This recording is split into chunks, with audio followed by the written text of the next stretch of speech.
Peter విషయంలో మనం చూసినట్టయితే నీళ్ళ పైన నడిస్తే దేవా నన్ను రక్షించుమయ్యా అని చెప్పి అడిగినప్పుడు పేతురుని రక్షించాడు కదా. మరి అక్కడ దేవాలయం దగ్గర మరి దేవుడు మరి యేసయ్య వెళ్తున్నప్పుడు దావీదు కుమారుడా నన్ను రక్షించుము అన్నప్పుడు రక్షించాడు.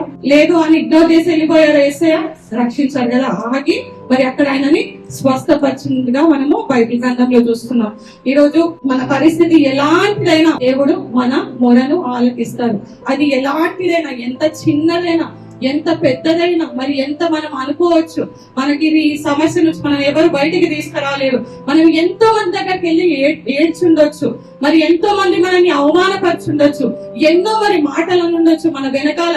మనం విన్నప్పుడు అవి బాధ కలిగిస్తూ ఉంటాయి, మనకి ఎంతో వేదనను కలిగిస్తూ ఉంటాయి. మనకి ఎవరి దగ్గరికి వెళ్ళి ఏడిచిన ఎంత మరి వాళ్ళకి నన్ను హెల్ప్ చేయండి, నన్ను సేవ్ చేయండి అని చెప్పినా మనకి హెల్ప్ రాకపోవచ్చు.